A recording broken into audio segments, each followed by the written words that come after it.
So I've been hunting for a long time. The past, I want to say 5 years, I dedicated just going after the most mature animal in the woods. And to me, the 4.5, 5-year-old deer, that's the one I'm looking to target.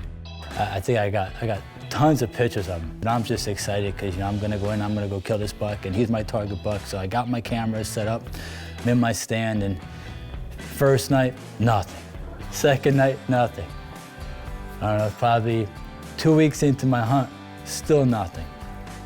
By the third week, he started appearing.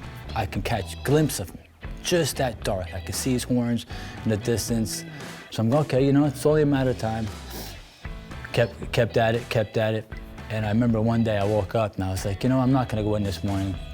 I'm gonna go in the afternoon. Something told me, today's the day. Like, it was overcast, windy, it was perfect. I was like, today's gonna be the day.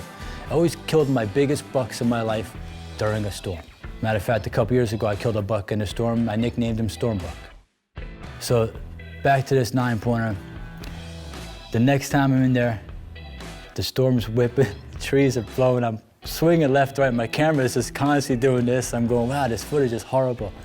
And all of a sudden, it calmed down, it died down. It's just getting to about 6 o'clock at night. It's just starting to get dark out. Here he comes. Here's my opportunity. He's coming. My heart's pounding out of my chest. I got the camera, trying to reach for my bow, waiting for him to turn broadside so I get a nice ethical shot, and he won't. And he's got his head down, and he's looking, and all of a sudden he popped his up, he looked at me. And boy, my heart just does 1,000 miles an hour. My heart's racing, I can't focus. I'm shaking, and then he turns broadside. So I reach for my bow. As I go reach for my bow, he just kept walking, never stopped. He walked 3, 4 more steps. He started eating. I said, okay, I'm gonna wait, gather my composure, relax. This is my one shot. I don't want to mess it up. I went to go reach for my bow, and he turned and walked away. So now he's walking away. Now I'm going, oh my God, are you kidding me? This is it? All this, and this is it? My one shot and it's done? Circled around, came back the same way he came just that last night. And now I'm stuck in mid-stride, my hand on my bow, and he's in frame, and then he turns. He walks the same path he just did, but this time we're at the folder and stopped. There's my opportunity. Took my bow, and he's looking at me, and not only is the camera shaking, but I'm shaking. So I'm doing this going, this is not good. I gotta stop, I gotta relax. He's gonna take off any minute. And he's looking at me, and nothing worse than being in mid-stride, trying to pull your bow. You're stuck in this position, and he's looking at you. So, okay, relax, I can do this. No sooner I say I can do this, took off running. I can't believe that. Oh my God, every day this tree stand. And that just happened. The worst feeling in the world is watching the buck that you've been after a whole season, 10 yards in front of you.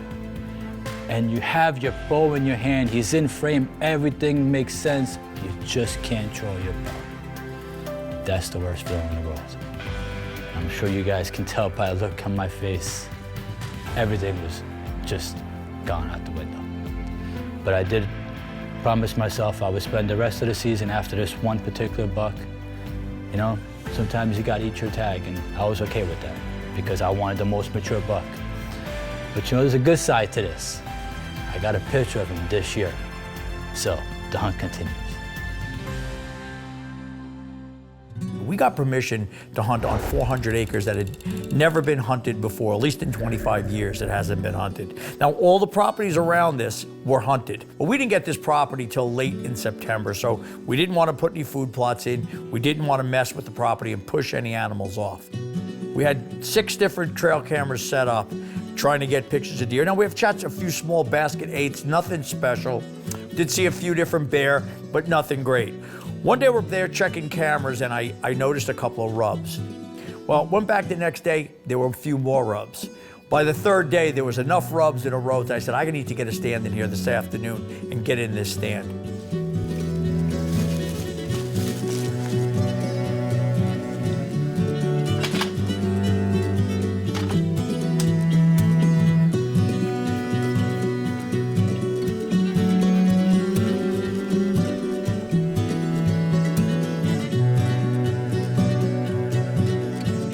Unfortunately, no deer showed up for the afternoon sit, so Gus is back at it again the next day.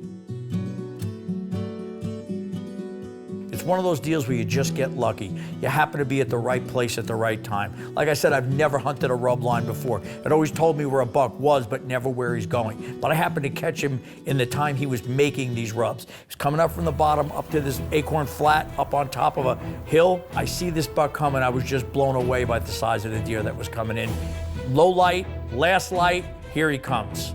I just didn't want to lose camera light, but I got to be honest with you, this is a deer that I might have shot even if I didn't have him on camera because he was just a giant.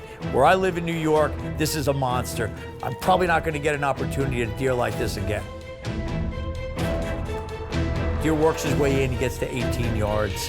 Draw back my bow, take a quartering away shot.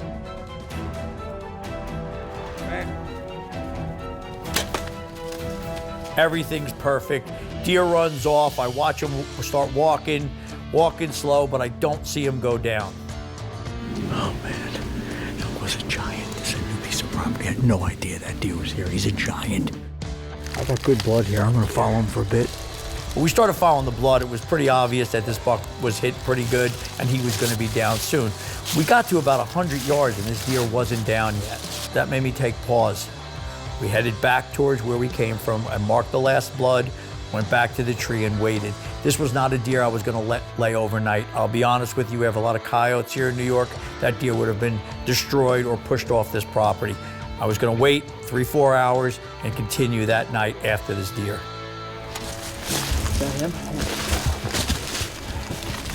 So walking up on this buck, I was just in awe. This is a magnificent buck, just a giant for New York State. This deer is growing. It's growing as we get to him, man. Well, we got this buck cleaned up and, you know, I had a few minutes to actually look at him and see the size of this deer. This is an older deer, especially here in New York. We don't get the opportunity at deers like this usually. I've seen some big rubs. We found a good rub line that we decided to set up on, but we haven't had anything on camera. Here in New York, you can't bait. So we can't really attract the deer in. Next year we'll have food plots up there, but this year was more of a trial and error.